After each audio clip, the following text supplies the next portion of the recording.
AIMIM प्रमुख असीमुद्दीन ओवैसी गुरुवार को भाजपा, कांग्रेस और सपा तीनों पर जमकर सियासी वार किए।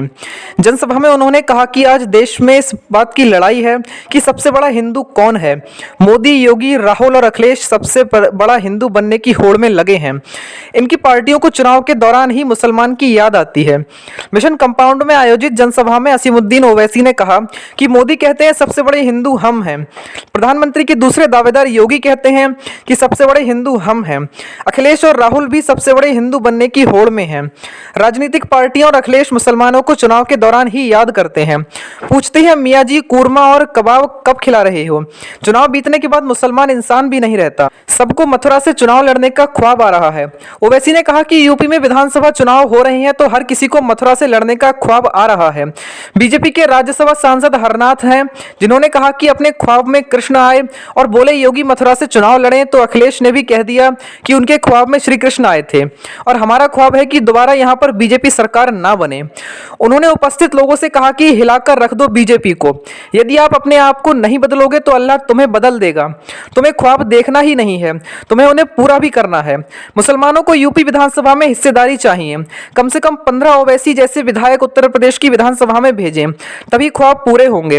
हाशिए पर पड़े मुसलमानों का ख्वाब सत्ता में हिस्सेदारी का होना चाहिए।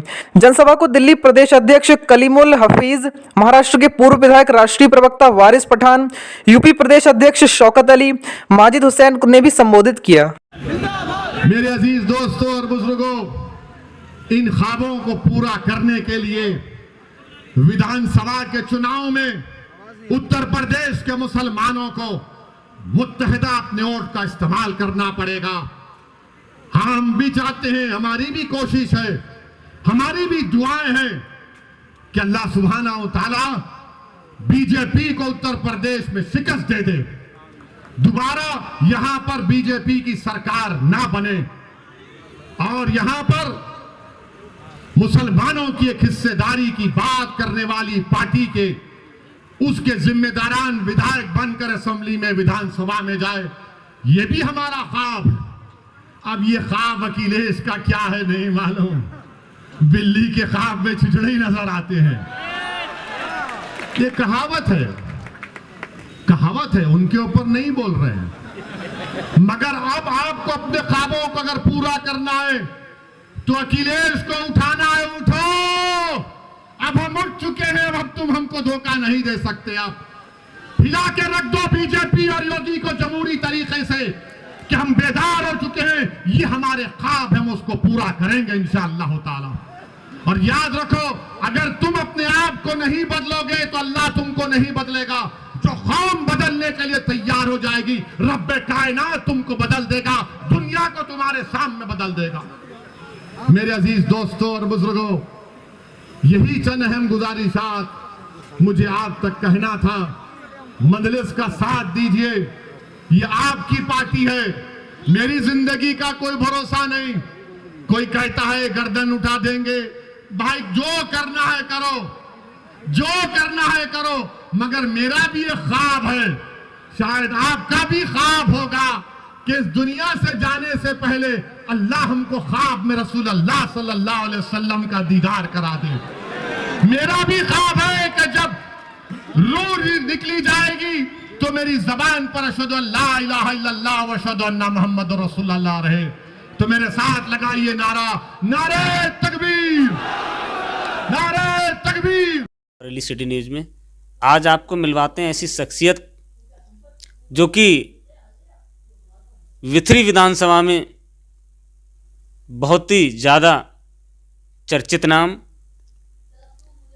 नरेश सोलंकी जी, जो कि समाजवादी पार्टी के विथरी विधानसभा के संभावित प्रत्याशी हैं और लगातार क्षेत्र में उनकी नाम की चर्चा जोरों पर चल रही है। सीधे सीधे हम उनसे आपको रूबरू कराएंगे। सर, आपका बहुत बहुत स्वागत है बरेली सिटी न्यूज़ में। नमस्कार जी, आपका बहुत बहुत धन्यवाद और आपके जितने देखने वाले श्रोता हैं उनका भी धन्यवाद। सर, जैसा कि इस समय चुनाव बहुत नज़दीक, बहुत जल्दी चुनाव की डेटें भी घोषित होने वाली हैं, तारीख भी घोषित होने वाली है, और सर आप भी संभावित प्रत्याशी हैं।